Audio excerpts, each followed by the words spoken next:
I just read in the Granite State News and World Report that this year is the Great Smith River Canoe and Kayak Race number 49.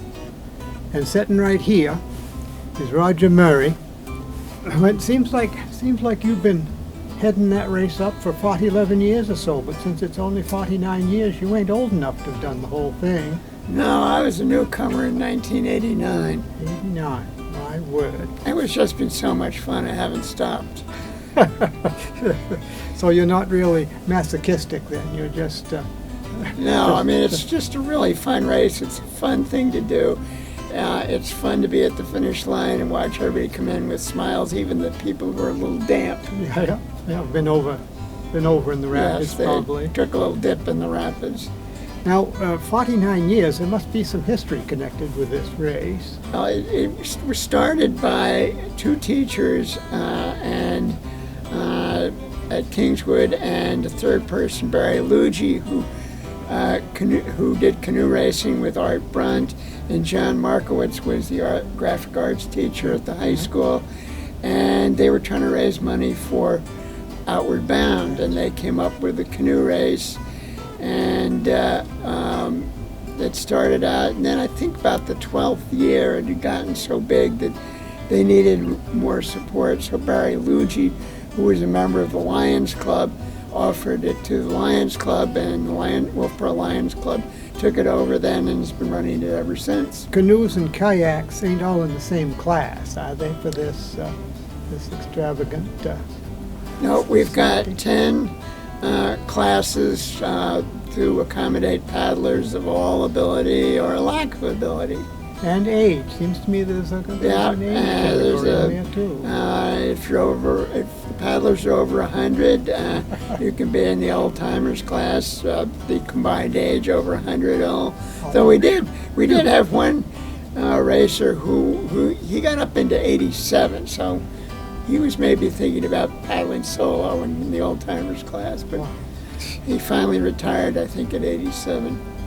So how long does it take to paddle from Albee Beach down to the town docks? Well, the fastest time is about around 23, 24 minutes.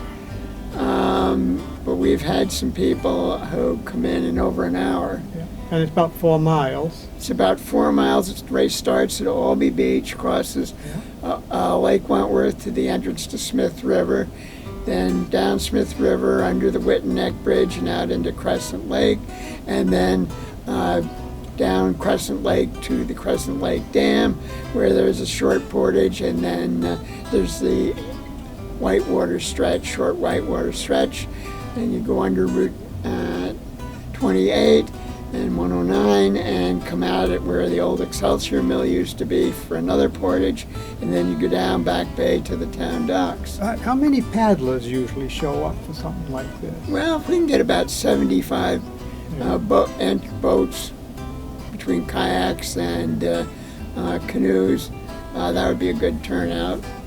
And the weathermen have not done us any favors in recent years. They predict rain and then it doesn't rain, so unless the weather report is that it's going to be a bright sunny day, don't listen to them. So you probably don't just throw your canoe in the water and wait for them to blow the whistle. You have to pay something probably and register and all that. Yep, there is registration. The fee is $30 per paddler. You can register online. You can register the day of the race. Registration opens at 10 o'clock in the morning, closes at 12:45, and the race starts at 1:15 in heats, divided up so only a certain number of paddlers are starting at one time. Yeah, makes sense.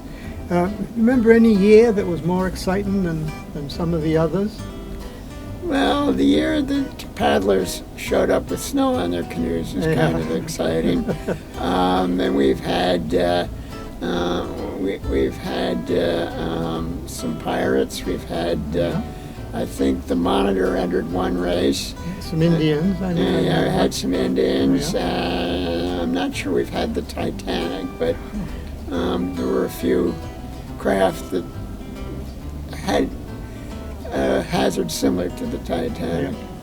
I remember one year they was coming in, and the timer was there giving times to the people that kept the scores, and there was one lion about twice as big as you who kept talking to them. And you come over and you asked him to stop, and he didn't, and you threatened to throw him off the dock. My God, that position gives you all kinds of power, don't it? It does, yeah. He was a little larger than me, so I was trying to figure out what the leverage was. He did shut up, though, after Yes, that. 'Cause I remember you was a little red in the face. And He was not helpful. all right, let's see here. Anything else we ought to know? I think that covers it. I don't think we mentioned May 17th yet, did we? No, we didn't. It's the race is May 17th, Saturday, and the proceeds that are raised go to the Wolfeboro Lions Club charities, include scholarships, and we work with other organizations, and it's just a fun event, and the people who've done it in the past all, are pleased with what the event, and we had one person who, it was Len Johnson, who is the only person who has ever entered the race in a bow tie, and he wore a bow tie every time he raced. And they've all survived. They've all survived, yes. Well, Yeah. thank you, Roger. We'll see you over at the Albee on the 17th. Yeah, well, and if you want to know what the Lions Club charities are, they're listed here in the Granite State News and World Report on page 8, I believe. And they also list the people that have contributed to the race, that just out of the goodness of their hearts. Yeah, we do have sponsors of the Sponsors, race, and we have, for years we would have one sponsor with a name on the t-shirt, and we will have t-shirts this year in a stunning and terribly fashionable heather navy, and the sponsors will be listed on that, and we thank them very much for their support. I think that about covers it all, don't it? I think it does. Till the 17th at Albee Beach. See you there.